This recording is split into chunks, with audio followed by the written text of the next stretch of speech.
नमस्कार viewers, social media platform नमस्ते जी और बात आपकी में आपका स्वागत है। और आज हम बात करेंगे बीजेपी के राष्ट्रीय अध्यक्ष जेपी नड्डा के रोड शो की। उन्होंने 2 जगह रोड शो किया, रोहतक और जींद में। हम जींद के ऊपर आते हैं।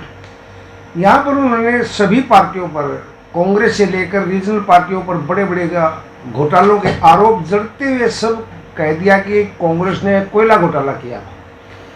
अब कोयला घोटाले में सबसे बड़े आरोपी आए थे कुरुक्षेत्र से, उन्हीं पार्टी के उम्मीदवार हैं नवीन जिंदल। मलिक साहब ये अति उत्साह में बोलते हैं या उनको ध्यान नहीं रहता कि अब वो पार्टी बदल चुके हैं, क्योंकि भाजपा में बहुत ज़्यादा एंट्री हो चुकी है ना आजकल। जेपी नड्डा बीजेपी के राष्ट्रीय अध्यक्ष हैं।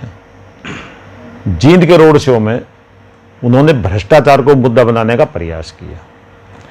जब वो घोटाले गिनाने लगे, उन्होंने भले यूपीए सरकार का नाम नहीं लिया, उन्होंने कहा कि घोटालेबाज इकट्ठे हो गए हैं। 2G घोटाला, 3G घोटाला, हेलीकॉप्टर घोटाला, पनडुब्बी घोटाला, और इसी में उनकी जुबान पर आ गया कोयला घोटाला।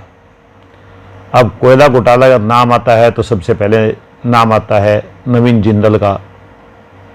जब तथाकथित घोटाला हुआ उस समय नवीन जिंदल कांग्रेस के नेता थे, लेकिन आज नवीन जिंदल कुरुक्षेत्र से भारतीय जनता पार्टी के प्रत्याशी हैं। और जहां तक मैं समझता हूं, जेपी नड्डा अति उत्साह में नहीं, वो जो घोटालों की कड़ी जोड़ते हुए वो कोयला घोटाला का जिक्र कर गए, और ये जिक्र उन्होंने जींद में किया है। अगर जेपी नड्डा ने कहीं ये जिक्र कुरुक्षेत्र में कर दिया तो बाजी उल्टी पड़ सकती है नवीन जिंदल के लिए और भारतीय जनता पार्टी के लिए। क्योंकि जब कोयला घोटाला हुआ तथाकथित, तब यूपीए की सरकार थी, नवीन जिंदल कांग्रेस के सांसद थे।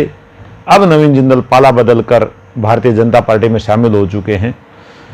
तो चुनाव में कई बार जब आप कड़ी से कड़ी जोड़ते हुए चलते हैं, तब आपको नहीं पता लगता कि आप उस कड़ी को विरोधियों पर तीर चलाते हुए खुद अपनों पर भी सेल्फ जो गोल होता है वो कर बैठते हैं। तो कहीं ना कहीं आज जेपी नड्डा वो सेल्फ गोल करते हुए जींद में नजर आए जब उन्होंने कोयला घोटाले का जिक्र किया। तो क्या कांग्रेस या विपक्षी पार्टियां, जैसे उन्होंने क्षेत्रीय पार्टियों को भी शामिल कर लिया था, उनके इस बयान को कैप्चर कर पाएंगे और या कैप्चर करके कैश कर पाएंगे या नहीं, और खासकर कुरुक्षेत्र में?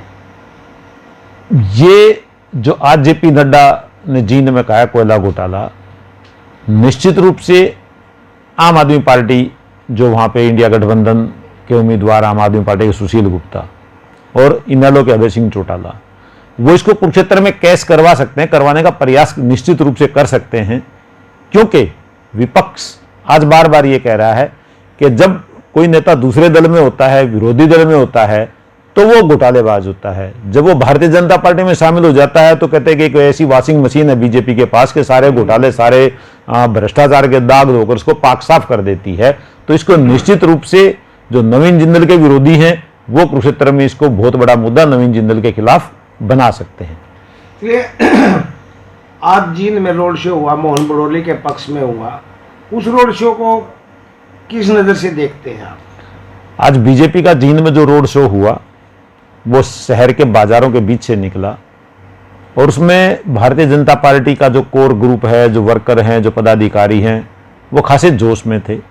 और उसी जोश में जब उनको पब्लिक, भले बहुत ज़्यादा पब्लिक नहीं थी या बहुत ज़्यादा जो लोकल वो दुकानदारी और जो थे वो नहीं थे, लेकिन कार्यकर्ताओं की खासी अच्छी खासी बीजेपी के पास कैडर है, कार्यकर्ता हैं, उसी उत्साह में कहीं ना कहीं जेपी नड्डा जब लोगों से कहते क्या इन लोगों को लाओगे, क्या इन लोगों को करोगे, तब वो कहीं ना कहीं इस तरह से मतलब एक सेल्फ गोल जैसी स्थिति कम से कम नवीन जिंदल के लिए पैदा कर गए। और अगर हरियाणा में देखें तो जिस तरह से प्रधानमंत्री से लेकर राष्ट्रीय अध्यक्ष तक, अमित शाह तक आ रहे हैं, तो क्या पिक्चर क्लियर होती जा रही है? भारतीय जनता पार्टी को हरियाणा 2019 के मुकाबले अपने लिए काफ़ी कमज़ोर लगा। तो भारतीय जनता पार्टी के नेतृत्व ने मनोहर लाल को, जो 9.5 साल से सीएम थे, उनको बदला, उनको हटाया। उसी के साथ गठबंधन टूटा जो जेजेपी के साथ था। अगर भारतीय जनता पार्टी हरियाणा में बहुत भरोसे के साथ आती तो मुख्यमंत्री को नहीं बदला जाता। अब भारतीय जनता पार्टी के नेतृत्व को हरियाणा में जो कमजोरी लगी, नेतृत्व परिवर्तन किया, उसके बाद उसी से बात नहीं बनी। उन्होंने भारतीय जनता पार्टी ने प्रधानमंत्री नरेंद्र मोदी को दंगल में उतारा, उनके अंबाला में और गुहाना में रैली करवाई गई।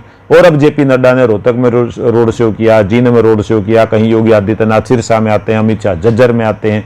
तो भारतीय जनता पार्टी को भी अभी निश्चित रूप से उनको हरियाणा बहुत उनकी 2019 जैसी उम्मीदें कतई नहीं है। और इस मुकाबले को भारतीय जनता पार्टी कड़ा मानकर जीतने की पूरी अपनी सारी ताकत भारतीय जनता पार्टी ने झोंक दी है। और आज जेपी नड्डा ने जिस तरह से प्रकाश सिंह बादल से लेकर चौटाला परिवार पर हमला बोला कि ये परिवार से बाहर नहीं निकले, भूपेंद्र हुड्डा को भी उन्होंने लपेटने का प्रयास किया कि उनको अपने बेटे की चिंता है।